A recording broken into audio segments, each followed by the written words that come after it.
లేచి నిలబడి కీర్తన గ్రంథంలో నుండి 2వ కీర్తన చదువుకుందాము. ఉత్తర ప్రత్యుత్తర రీతిగా మనమందరం లేచి నిలబడి కీర్తనల గ్రంథము 2వ కీర్తన అందరు నిలబడాలి. దేవుని సన్నిధిలో మనం వచ్చి ఉన్నాం కనుక ఆయనను ఘనపరచాలి. 2వ కీర్తన ఎవరు చదువుతారు?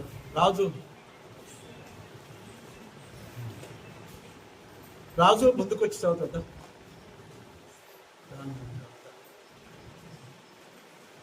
కొద్ది సమయము మన కీర్తన గ్రంథంలోని కొన్ని వాక్యాలు విన్న తర్వాత అసలైన మెసేజ్ వింటాం. దేవునికి వందన. 2వ కీర్తన మొదటి వచనము రాజు చదువుతాడు, 2వ వచనం మనమందరం చదువుదాం. లాస్ట్ వచనం అందరం కలిసి చదువుదాం. ఇప్పుడైతే మొదటి వచనం రాజు చదువుతాడు. 2వ కీర్తన గ్రంథంలో నుండి దావీదు రాసిన కీర్తన 2వ కీర్తన మొదటి వచనం చదువుదాం. అన్యజనులు ఎలా అల్లరి రేపుచున్నారు, జనములు ఎలా వ్యర్థమైన దానిని తలచుచున్నవి. మనము వారి కట్లు తెంపుదాము రండి, వారి పాశములను మన యొద్ద నుండి పారవేయదాము రండి అని చెప్పుకొనుచు భూరాజులు యెహోవాను ఆయన అభిషక్తునికి విరోధంగా నిలవబడుచున్నారు. ఏలికలు ఏకీభవించి ఆలోచన చేయించున్నారు. ఆకాశమందు ఆశీనుల వాడు నవ్వుచున్నాడు, ప్రభువు వారిని చూసి అపహసించుచున్నాడు. ఆయన ఉగ్రుడై వారితో పలుకును, ప్రచండ కోపం చేత వారిని తల్లడింప చేయును. నేను నా పరిశుద్ధ పర్వతమైన సియోను మీద నా రాజును ఆశీనుగా చేసి ఉన్నాను.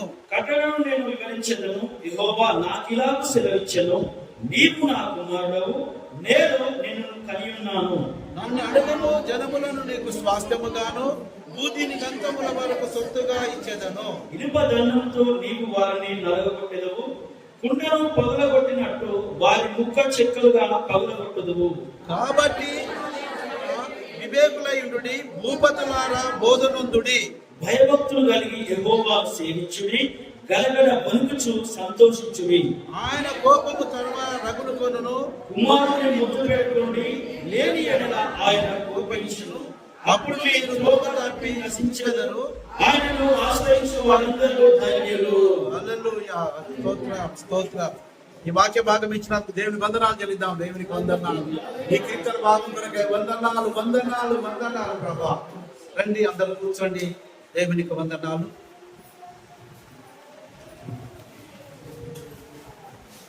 హల్లెలూయా.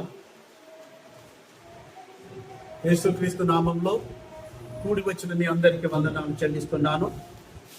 దేవుడు గత 7 మాసాలు కాపాడి చివరి ఆదివారం ఇది, గత వారం నుండి ఈ వారం దాకా కాపాడి మనల్ని సజీవులుగా ఉంచిన దేవునికి ఎంతగానో వందనాలు చెల్లిస్తున్నాము. మీ అందరికి కూడా వందనాలు. కొంతమంది ప్రయాణంలో ఉన్నారు, కొంతమంది సకాలంలో వచ్చారు. మనము కీర్తన గ్రంథంలో నుండి కొన్ని మాటలు విన్న తర్వాత పూర్తి మెసేజ్ వర్తమానం మనం వినబోతున్నాం. మంచిది. ఈ కీర్తన గ్రంథములో నుండి చక్కగా ఒక కీర్తన ఒక వాక్య భాగాన్ని చదువుదాము, ధ్యానిద్దాం. ఇది దావీదు రాసిన కీర్తన. దేవునికి స్తోత్రం చెల్లిస్తున్నాను. 2వ కీర్తన 8వ వచనాన్ని చదువుదాం.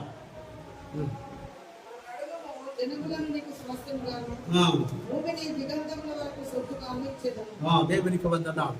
ప్రార్థన చేస్తున్నాం. పరిశుద్ధమైన తండ్రి, నీ పాదములకు స్తోత్రములు. దైవమా, ఈ ఆరాధనలో ప్రభా మాకు తోడుగా ఉండి నడిపిస్తున్నావు. ఇంకా ఈ ఆరాధనకు వస్తున్న వారందరినీ నడిపించండి, మంచి వాతావరణం దయచేయండి. నడిపించిన నీ ప్రియబిడ్డలందరి బట్టి నీకు వందనాలు చెల్లిస్తున్నాను. వాక్యమైన దేవా, రండి, బోధించండి. నన్ను మమ్మలను సర్వసత్యములోనికి నడిపించి నీవే ఆశీర్వదించును మహిమ పొందమని యేసు పరిశుద్ధ నామములో అడుగుతున్నాము తండ్రి, ఆమేన్. ఇక్కడ ఒక మాట రాస్తా ఉన్నాడు. ఇది మెస్సయ్య కీర్తన, రాబోయే క్రీస్తు కీర్తనలు ఇది. అయితే దావీదు చక్కగా దేవుని ఆత్మ ద్వారా అలుగుతున్నాడు. ఏంటంటే దేవునికి స్తోత్రములు. అన్యజనుల గురించి ఏ విధంగా రాశాడో పైన మొదటి 2 వచనాల్లో ఉంది. మనము 8వ వచనాన్ని ధ్యానం చేద్దాము. ఇక్కడ జాగ్రత్తగా వినండి. నన్ను అడుగుము, భూమిని దిగంతముల వరకు సొత్తుగా ఇచ్చెను. దేవునికి వందనాలు. స్తోత్రము. ఒక మాట ఇక్కడ కీర్తనకారుడు ఒకటి అడుగుతున్నాడు, జాగ్రత్తగా వినాలి. నన్ను అడుగుము, జనంలో నీకు స్వాస్థ్యం. ఇది భూదిగంతముల వరకు నీకు సొత్తుగా ఇచ్చేదని. మనం ఎప్పుడైనా మన ప్రార్థన చేస్తున్నప్పుడు దావీదులాగా నన్ను అడుగుము అంటున్నాడు. ఏంటిది అడుగుతున్నాడు? జనములను అడుగుతున్నామా? మనం అన్ని అడుగుతూ ఉంటాం, మనకు కావలసిన ఈవులన్నీ అడుగుతూ ఉంటాం. ఇక్కడ ఏమంటున్నాడే, నన్ను అడుగుము, జనములను నీకు స్వాస్థ్యంగా. జనముల గురించి అడుగుమంటాడు. నీకు భూదిగంతముల వరకు నీకు సొత్తుగా. ఏ సృష్టి అయితే ఏముడు ఆరంభించాడో, దేవునికి వందనాలు, తూర్పు పడమర ఉత్తర దక్షిణము విస్తరించిన ఆ జనాంగాలన్నిటినీ నీకు స్వాస్థ్యముగా, నీకు సొత్తుగా ఇచ్చేదనని. అయితే ఇక్కడ ఒక మాట రాయబడినది ఏంటిదంటే, నన్ను అడుగుము, జనములను నీకు స్వాస్థ్యంగా. ఎప్పుడన్నా అడుగుతున్నప్పుడు, ఎప్పుడైనా ప్రార్థన చేస్తున్నప్పుడు, ఎప్పుడైనా విజ్ఞాపన చేస్తున్నప్పుడు మన దేవాది దేవుని ఈ విషయంలో మనం ఎప్పుడైనా అడుగుతున్నామా? దేవా, మాకు ఈ భారతదేశాన్ని ఈ స్వార్థ ప్రకటించడానికి, దేవా ఈ జనాలను మాకు ఇయ్యి, మా మందిరానికి నడిపించాలి. ఈ దేవా ఈ యొక్క ఒక్కొక్కరు నశించిపోతున్నారు, వాళ్ళందరినీ మాకు ఇయ్యి, మాకు జనాలు కావాలి ప్రభు అని మనం అడుగుతున్నామా? మన అన్ని విజ్ఞాపన చేస్తున్నామా? మనకి ఏదైతే పొందవుతున్నదో అన్ని అడుగుతున్నాం, కానీ ఈ మాట మాత్రం ఎన్నడూ అడగడం లేదు. దేవునికి స్తోత్రం చెల్లిస్తున్నాను. హల్లెలూయా. అందుకే మాట అంటాడు, కీర్తన గ్రంథము 22 కీర్తనలు 3 వచ్చినప్పుడు ఏమంటున్నాడో చూడండి. కొన్ని వచనాలు చదవండి, చూడండి.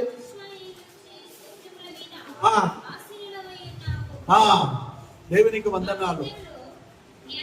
మన స్తుతులపై దేవుడు ఆశీనుడై ఉన్నాడు. ఇశ్రాయేలీయులు ఎవరంటే దేవుని నమ్మిన పిల్లలే, సరక్కు నుంచి సంపాదించిన సంఘమే.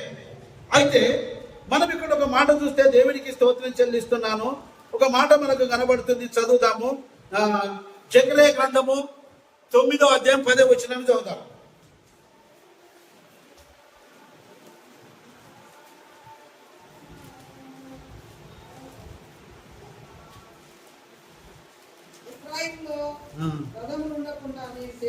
చేసేదను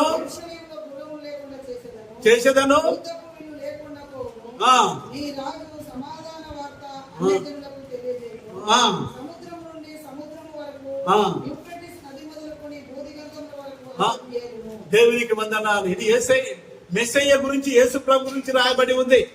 అది భూదిగంతముల వరకు ఆయన ఏలుబడి చేయడానికి రాబోతున్నాడు. రారాజైన క్రీస్తు రాబోతున్నాడు. అందుకే జనములను నన్ను అడుగుము, జనములను నీకు స్వాస్థ్యముగాను భూదిగంతముల వరకు సొత్తుగానిచ్చేదని. దావీదు సింహాసనము యెరూషలేములో ఖాళీగా ఉంది గనక ఆ సింహాసనం మీద కూర్చొని దేవుడు పరిపాలన చేయడానికి రారాజైన క్రీస్తు త్వరలో మధ్యాకాశానికి రాబోతున్నాడు. మన ప్రార్థన ఏ విధంగా ఉంది, మన జీవితం ఏ విధంగా ఉంది, మనం ఏమేమి అడుగుతున్నాము? దేవా, దావీదులాగా మనం అడుగుతున్నామా? జనములను నాకు స్వాస్థ్యముగా ఇయ్యి ప్రభు అని అడుగుతున్నామా? దేవునికి వందనాలు చెల్లిస్తున్నాము. ప్రభుని యేసు త్వరగా రమ్మని ప్రకటన గ్రంథంలో రాయబడి ఉన్నది.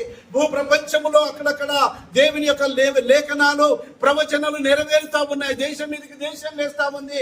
మన ప్రభు రాకడానికి రెడీగా ఉన్నాడు. మందిరము కట్టబడుతుంది. అక్కడ ఎర్ర బియ్యంలో సిద్ధం చేశారు బలి అర్పించడానికి. మెస్సయ్య రాలేదు, ఆయన రాబోతున్నాడని ఇశ్రాయేలు ప్రజల నమ్మకం. మనమైతే నమ్మాము. దేవునికి వందనాలు చెల్లిస్తున్నాను. హల్లెలూయా, హల్లెలూయా. ఏ దేశంలో చూసినా ఏమున్నది? గర్వకాండము తప్ప ఏమున్నది? దేవునికి వందనాలు. డబ్బు కొరకు, అధికార దాహము కొరకు వాళ్ళకున్న కోట్లు వెనకేసుకోవడానికి పరిపాలన చేస్తా ఉన్నారు. కానీ దేవునికి వందనాలు, నీతి న్యాయం అనేది ఏ దేశంలో లేదు. భారతదేశంలో, చైనాలో, రష్యాలో, అమెరికాలో కానీ ఎక్కడ కూడా నీతివంతమైన పరిపాలన ఎక్కడ జరుగుతుంది? ఎక్కడ లేదు. దేవునికి వందనాలు చెల్లిస్తున్నాను. ఆయన భూదిగంతముల వరకు ఏలుబడి చేయడానికి మన ప్రభు రాబోతున్నాడు. హల్లెలూయా, హల్లెలూయా. ఇక్కడ రాస్తున్నాడు జకర్యా గ్రంథం 9వ అధ్యాయము 10వ వచనాన్ని మరొకసారి చదవండి.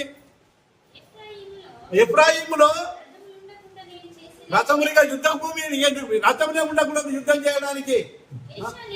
యెరూషలేములో గుర్రాలు ఉన్నాయి, ఎఫ్రాయిములో ఏముండదు? రథాలు ఉన్నాయి. ఈ రాజులు వెనుకట మన రథాల మీద పోయి యుద్ధాలు చేసేది. మనలాగా బాంబులు కాదు యూజ్ చేసింది. ఇప్పుడు రథాల మీద యుద్ధం చేయాలి. రాజులు, సైనికులు కూడా రథాల మీద, గుర్రాల మీద పోయి యుద్ధం చేయాలి. ఇవి రెండు లేకుండా చేస్తానంటున్నాడు దేవుడు. అంటే నీతి పరిపాలన యుగం చేయడానికి, 1000 ఏళ్ల పరిపాలన చేయడానికి ప్రభువైన యేసుక్రీస్తు మెస్సయ్యగా రాబోతున్నాడు. అందుకే దావీదు ఏమని ప్రార్థన చేస్తున్నాడంటే, నన్ను అడుగుము, జనములను నీకు స్వాస్థ్యముగాను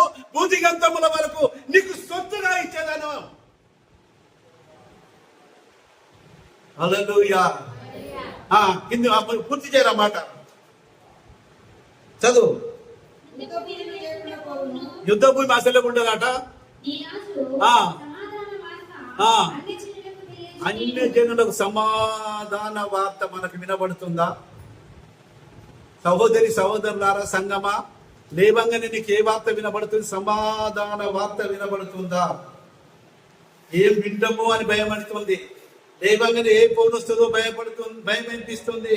ఏ వార్త పేపర్లో పడుతుందో, టీవీలో వినబడుతుందో దేని కొరకైతే మనం ఎదురు చూస్తున్నామో అవన్నీ మనకు సమాధాన వార్త. ఈ రోజు సమాధానంగా ఉన్నదని వినబడుతుందా? హైదరాబాదులో అతివృష్టి అనావృష్టి, కార్లు కొట్టుకపోతున్నా. దేవునికి వందనాలు చెల్లిస్తున్నా, దేవునికి వందనాలు. అమెరికాలో ప్రతి దేశంలో ఏది వర్షాలు విరివిగా పడిపోయి నష్టం జరుగుతుంది. ఏది వార్త విందాము? ఏ వార్త విందాము? సమాధాన వార్త వినబడుతుందా? సమాధాన వార్త ఎప్పుడు వినబడుతుందంటే మన ప్రభువైన యేసుక్రీస్తు యెరూషలేమును కేంద్రముగా చేసుకొని దావీదు సింహాసనం మీద ఆయన కూర్చొని దేని పని చేసినప్పుడు, నీతి పరిపాలన యుగములో ఆయన ఉండి పరిపాలన చేసినప్పుడు సమాధాన వార్త వినబడుతుంది ప్రపంచమంతా. హల్లెలూయా, హల్లెలూయా. మనం బండి మీద వెళ్తున్నాము, కార్లో వెళ్తున్నాము, బంగారు గొలుసు సెల్ ఫోను 25,000 75,000 అక్కడ పడిపోయింది. ఇప్పుడైతే ఎవరైనా తస్కరించి సిమ్ తీసేసి అమ్ముకుంటా ఉంటారు. కానీ యేసయ్య రాజ్యంలో నువ్వు ఎక్కడైతే పడిపోయావో అక్కడే ఉంటుంది, నువ్వు తిరిగి వచ్చి తీసుకునే కనుక. అలాంటి నీతి పరిపాలన యుగం కొరకు దావీదు ఏమంటే, నన్ను అడుగుము జనములను నీకు స్వాస్థ్యం. హల్లెలూయా. ఎందుకంటే ఇక్కడ పరిపాలన చేయడానికి, అధికారం చేయడానికి, నీతి పరిపాలన యుగం స్థాపించి చూపించడానికి ప్రపంచ దేశాలలో ఉన్న అందరూ ఎంతో మంది ప్రధానులు ఉన్నారు, రాష్ట్రపతులు ఉన్నారు. దేవునికి వందనాలు. ఏ దేశ ప్రెసిడెంట్ కూడా ఎక్కడ ఏ దేశంలో నీతి పరిపాలన యుగం ఎక్కడైనా ఉంది అని మనం చూస్తే దాదాపు 200 కన్నా ఎక్కువగా ఉన్న రాజ్యాలలో, దేశాలలో ఎక్కడ కూడా సమాధానం అనేది లేనే లేదు. హల్లెలూయా. చైనా వాడు ఏం చేస్తాడు? మా మీద బాంబులు మా దగ్గర అని మనల్ని బెదిరిస్తా ఉంటాడు, అటు పాకిస్తాన్ బెదిరిస్తా ఉంటాడు. దేవునికి రష్యాతో చేతులు కలుపుతాడు, అమెరికాను బెదిరిస్తా ఉంటాడు. మన దేశ వాళ్ళు ఏం చేద్దాం? పాకిస్తాన్ వాళ్ళను, ఇటు చైనా వాళ్ళను, ఈ 2 దేశాలను మనం కూడా మా దగ్గర కూడా ఉందని మన దేశ ప్రధాని, మన సైనికులు కూడా చేయాలి. ఎక్కడ ఉందండి సమాధాన వార్త? ఎక్కడ నీతి పరిపాలన యుగం? దేవునికి వందనాలు చెల్లిస్తున్నాను. ఎక్కడ మన దేశం ఆ పాకిస్తాన్ మీద దాడి చేసి సైనికులు అనేక మందిని వాళ్ళని చంపేశారు, మన మీదకి వచ్చారు కనుక దేవునికి స్తోత్రం వదిలే. కానీ దేవుని రాజ్యంలో ఈ రథాలు ఉండదు, యుద్ధ ఘోష ఉండదు, నీతి పరిపాలన యుగం రాబోతుంది. అందుకే అది అడుగుతున్నాడు, జనములను నాకు స్వాస్థ్యముగా ఇస్తున్నాను. హల్లెలూయా, హల్లెలూయా. చూద్దాం. దేవునికి వందనాలు చెల్లిస్తున్నాము. యెషయా గ్రంథము 2వ అధ్యాయము 1 నుండి 4 వచనాలకు చూడండి. యెషయా ప్రవక్త ఏమంటున్నాడు చదవండి.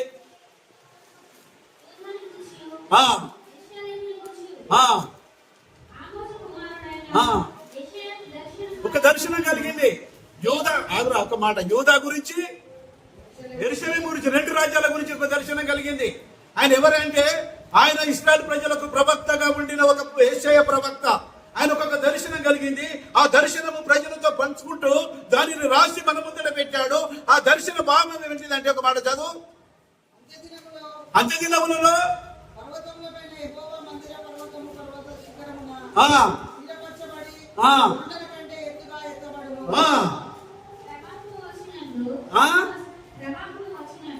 ఉందా? ప్రవాహం అంటే ఏంటిది? ప్రవాహం అంటే ఏంటిది? వరద. ఎంత కొట్టుకుపోతుంది హైదరాబాద్ లో? కార్లు కొట్టుకపోతాయి, మనుషులు కొట్టుకపోతున్నారు. దేవునికి స్తోత్రం. బైకులు కొట్టుకపోతున్నాయి. వరద వాహనాలు ఎట్లా వస్తుంది? దేవునికి వందనాలు. కొట్టుకొని వస్తా ఉంది.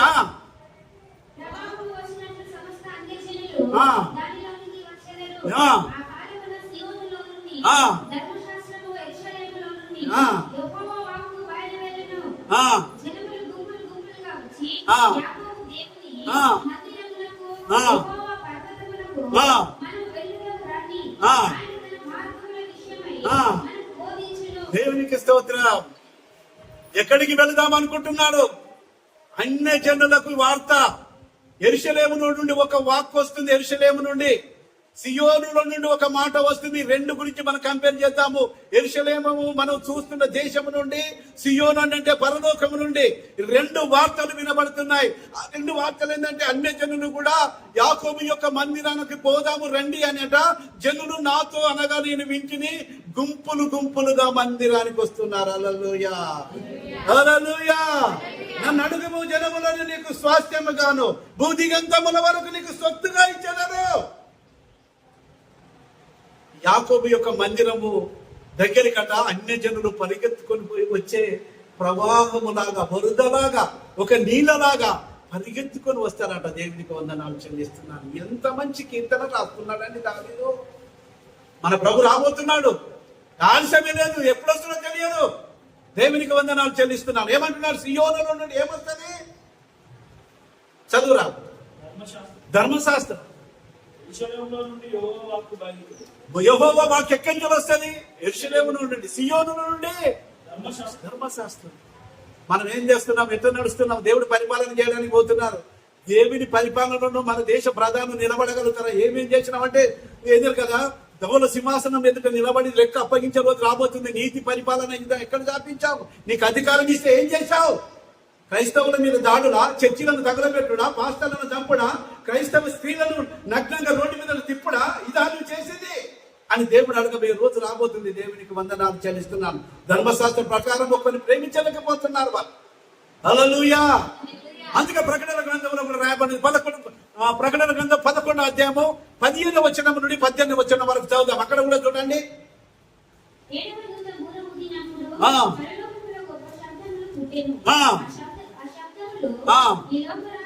ఈ లోకరాజ్యము మన ప్రభు రాజ్యమును క్రీస్తు రాజ్యమాయను.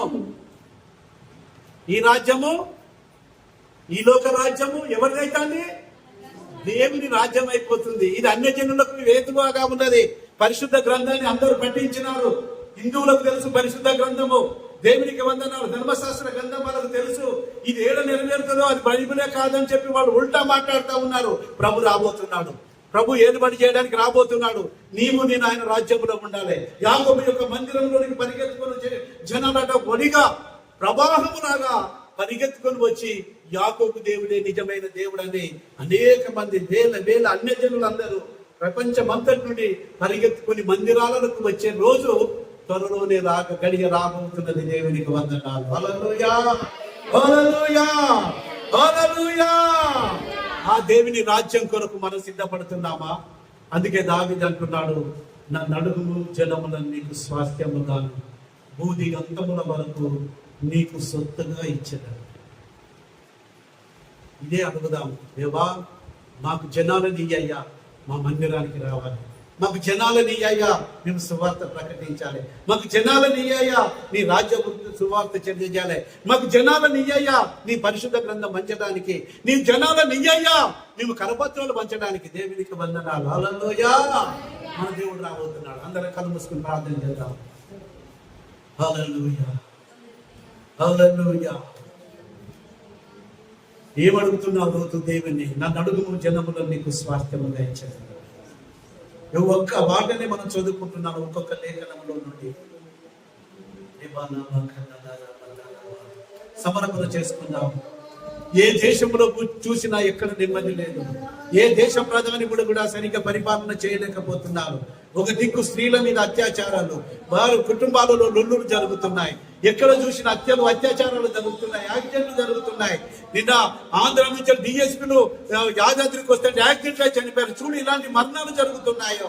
ఇవన్నీ మనకు వినబడుతున్నాయి. సమాధాన వార్త ఎక్కడ వినబడుతుంది? సిస్టర్, సంగమా, నీకు సమాధాన వార్త నీకు లేవగానే ఒక పోలిస్తే భయపడిపోతున్నావు. అర్ధరాత్రి పోలిస్తే నువ్వు భయపడుతున్నావు. అంటే లోకంలో ఎక్కడ చూసినా నెమ్మది లేదు. సాధారణ మన సమయం కొద్దిగా ఉన్నదని అనేకులను విశ్వాస యాత్ర నుండి తొలగించాలని చూస్తా ఉన్నాడు.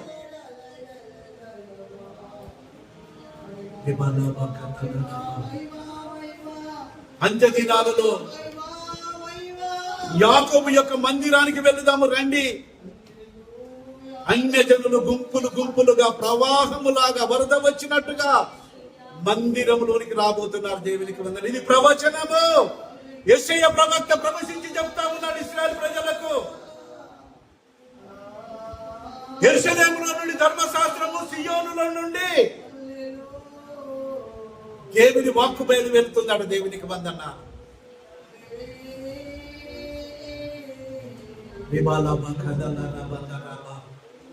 మన ప్రార్థన జీవితాన్ని మార్చుకుందాం. నన్ను అడుగుము జనములో నీకు స్వాస్థ్యముగా.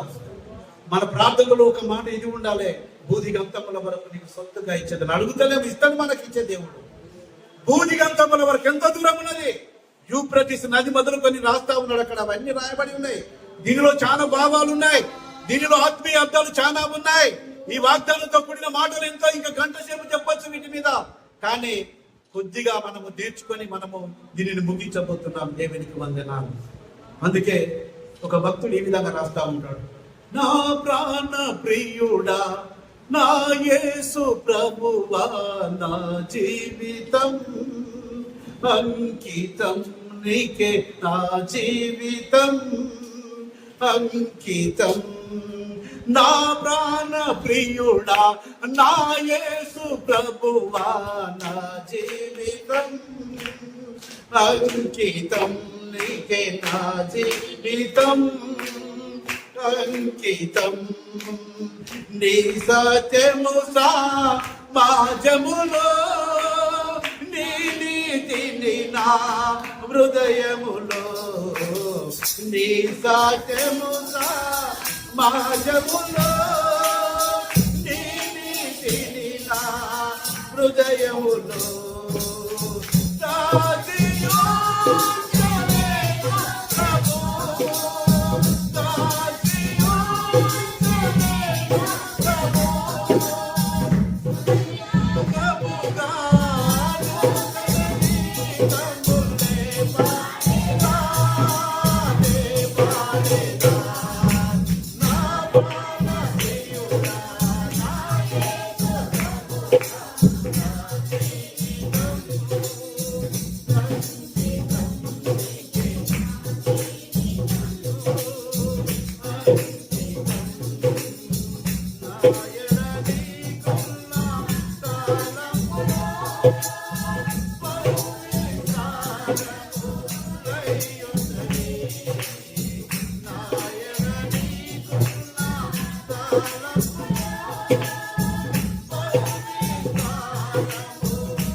దేశంలో, మణిపూర్లో, నాగాలాండ్లో, గుజరాత్లో, కేరళలో, ఛత్తీస్గఢ్లో ఎన్నో ప్రాంతాలలో క్రైస్తవుల మీద దాడి జరిగింది. మోడీ దేవుని ఎదుట నిలబడే రోజు రాబోతుంది. మనం ఆయనతో కలిసి రాజ్యం వెళ్ళబోతున్నాం. ఏసీయతోటి ఆయన మనల్ని స్వరక్తం ఇచ్చి సంపాదించుకున్నాడు. ఈ సంఘానికి శిరస్సు ఆయన శరీరంలో మనం ఉన్నాము. మనము 1000 ఏళ్ల పరిపాలన ఆయనతో కలిసి చేయబోతున్నాము. మోడీ చూస్తాడు, అమిత్ షా చూస్తాడు, అనిల్ అంబానీ చూస్తాడు. ఈ దేశాన్ని పరిపాలన చేస్తున్న ప్రతి రాజు, ప్రెసిడెంట్, ప్రధాని కూడా మనల్ని చూడబోతున్నాడు. అట్టి ధన్యత నీకు నాకు సామాన్యమైన మానవులకు మనకు అనిపించిన ఆ దేవాది దేవుని యొక్క రాజ్యంలో మనం ఉండబోతున్నామంటే ఎంత ధన్యత కలిగి ఉన్నాము. రండి, ఈ చివరి దినాలలో యాకోబు యొక్క మందిరానికి వెళదామని జనులు నాతో చెప్పగా వింటిని తండోపదండాలుగా వస్తున్నారు. దేవునికి వందనాలు. ఆ రాజ్య వారసులుగా చేసినందుకు మనం ధన్యులమైనాము. హల్లెలూయా. నీ పక్కకున్న వాళ్ళ కొరకు చెప్తున్నావా? నీ వాళ్ళ కొరకు నువ్వు ప్రార్థన చేస్తున్నావా? నన్ను అడుగుము జనములను నీకు స్వాస్థ్యముగా నువ్వు అడుగుతున్నావా? ఎప్పుడన్నా మన బంధువుల కొరకు మనం ప్రార్థన చేస్తున్నామా? మనకు దేవునికి వ్యతిరేకంగా దిశలో నడుస్తున్న వారి కొరకు ప్రార్థన చేస్తున్నామా? వాళ్ళను దేవుడే రక్షించడానికి కొరకు మనం కేవలం ప్రార్థన చేయవలసిన వారమైనాం. దావీదులాగా అడిగే వాళ్ళగా ఉండాలి, దావీదులాగా పొందుకునే వాళ్ళలాగా ఉండాలి. ఆయన రాకలో మనం అందరము ఎత్తబడే కృప దేవుడు మనకు భూలోకములో ఉన్న సార్వత్రిక సంఘానికి, పరిశుద్ధులకు, వధువు సంఘానికి అత్య ధన్యతనిచ్చిన కనుక ఆ దేవాది దేవునికి సమర్పణ చేసుకుంటూ ఒక మాట మనం ప్రార్థన చేసుకుందాం. రండి, మనమందరం ఆయనకు సమర్పణ చేసుకుంటూ ప్రార్థన చేసుకుందాం. దేవా, నీ రాజ్యములో నేనుండాలయ్యా. నీతి పరిపాలనతో కూడిన రాజ్యములో నేనుండాలయ్యా. సమాధాన వార్త వినే రాజ్యములో మేము ఉండాలయ్యా. హింసలు, యుద్ధాలు, ఘోరాలు ఏది వినబడకుండా ఉండే రాజ్యం మాకు కావాలయ్యా. అదే నీ రాజ్యమై ఉన్నది, అదే నీతి పరిపాలన యుగమై ఉన్నది. యుగ యుగాలు నువ్వు రాజ్యాన్ని ఏలుబడి చేయబోతున్నావు. 1000 ఏళ్ల పరిపాలన భూమి మీద చేయబోతున్నావు కనుక ఆ రాజ్యానికి మనకు హక్కుదారులుగా చేసినందుకు వందనాలు ప్రభువాని మనల్ని మనం సమర్పణ చేసుకుంటూ ప్రార్థన చేసుకుందాం. ఒకరు ప్రార్థన చేయాలి. హల్లెలూయా. ఒక మాట ప్రార్థన చేయండి, 2 మాటలు.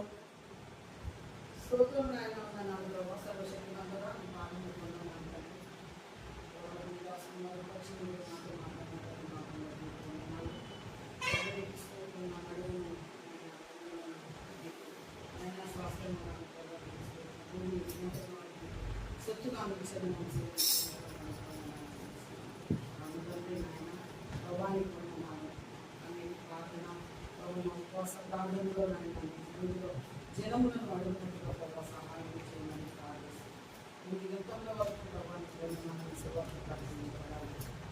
వందనాలు చూపిస్తున్నాను. నాయనాన్ని తీసుకోవడం మీ పాదంలో, నాయనాన్ని సేవ సేవ పాదంలో అది కృప భాగ్యం మాకు అనుగ్రహించాలని ప్రార్థిస్తున్నాను. పరిపాలనలో ప్రభావ ఆయన దాని సింహాసనం మీద కూర్చొని ప్రభావానికి వందనాలు. పరిపాలించబోతున్నావు, నీకు పరిపాలన జరిపించబోతున్నావు.